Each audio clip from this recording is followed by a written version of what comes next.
Hello people. So this video is about weekly meal prep for Indian cooking.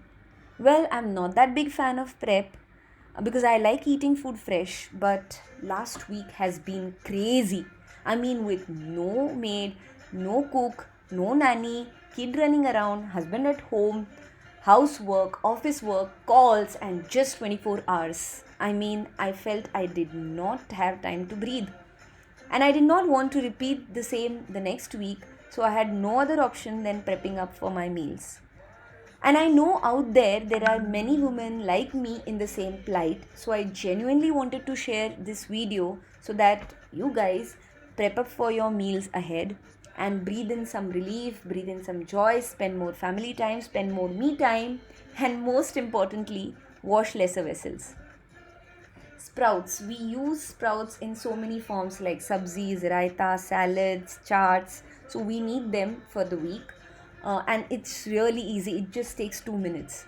So just soak two portions of moth bean and two portions of mung bean. Soak them for around 8 hours. Post that, drain the water, and transfer it into a container with holes. And after 8 hours, ta-da, the magic happens. These are my last week's sprouts, so you can see that they are fresh, so they can be prepped easily. I know next week I'm going to make idlis and dosas, and I would definitely need chutney. And breaking the coconut, chopping it into pieces takes hell lot of time, so I prepped up coconut way early. So chopped the coconut and transferred it into a plastic container and send it right to the freezer, and it'll be as fresh as it is right now whenever you want to use it. I need to roast a lot of stuff like semolina, peanut and dry fruit powder. My kid requires shira and kheer and halwas, so semolina is something which I frequently use. So I've roasted that, and I also use a lot of peanuts in my sabzis and dry fruits again for the kid for the sweets that I prepare. Um, Roast the semolina golden brown, transfer it into a steel container and send it to the freezer. And same goes with peanuts and dry fruits.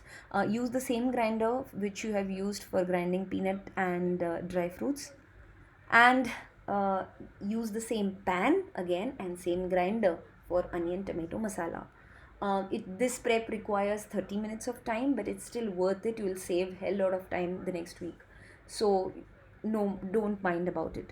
And let me talk about the quantities. If I assume that at least one of the sabzi in a day requires onion tomato masala, we would require 7 onions and seven tomatoes and 7 tablespoons of oil. So in 7 tablespoons of oil, um, here you can see that I have chopped them really roughly, so it doesn't take so much of time in prepping up for these onions, so don't get scared. You won't shed a lot of tears, I'm sure.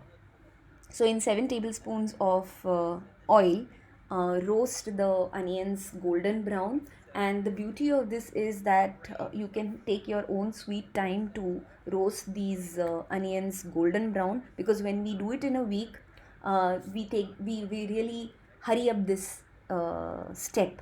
So while prepping up, you can nicely caramelize them golden brown, and once they are done, pour in the tomatoes. Let the tomatoes be squishy, moist, and let them cook well into the masala. You can use turmeric and salt so that the masala tastes better, and it also helps in storing the masala. So go ahead and add those two things, turmeric and salt, and then use the same grinder that you had used for peanuts and dry fruits. Ginger garlic, I am not big fan of the ginger garlic paste which we get in the market, because it has some weird vinegary taste. So I like to use it fresh, and I wouldn't prep for the paste because I like using different combinations with garlic, like garlic and chili and garlic and coriander. So I would just peel it and keep it. So as you see, I have peeled 3 garlic and around 3-4 inches of ginger.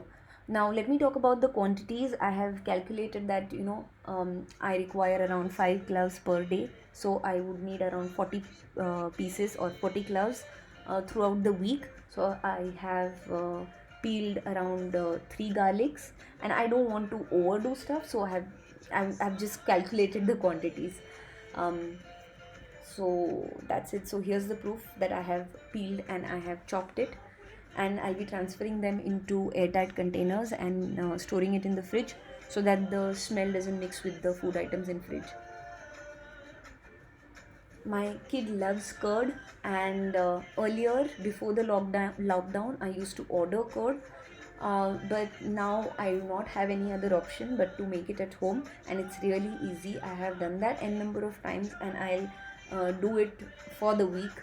I have used the previous curd. I have coated the base of one vessel with some amount of curd, and then I'll be pouring some lukewarm milk in it, and stirring it well, and then I'll be letting it set.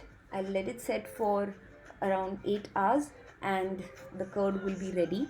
And I know it will be ready because I've done it many times and it works. Now, grating ginger, this is something of luxury. So I like to pacify my mornings with tea, and I love my tea with ginger. But last week I had to compromise on my ginger bit because I did not have time to grate ginger into it. So this time I said, let me just do the prep of it, because I had the tea last week, but I kept on feeling that somewhere something is wrong, something is not right. So let's not repeat it this week. I've grated the ginger, around 6 inches of ginger or 4 inches of ginger, and I have stored it in this treasure box of mine, and then I'll be relishing it whenever I want. I'll be putting in the tea, and my tea will taste delicious. So, guys, I have prepped up for the week. I have prepped up almost 10 things, and that's it. That's it from me. Thanks a lot, and I genuinely hope that you guys also prep up and breathe in some relief.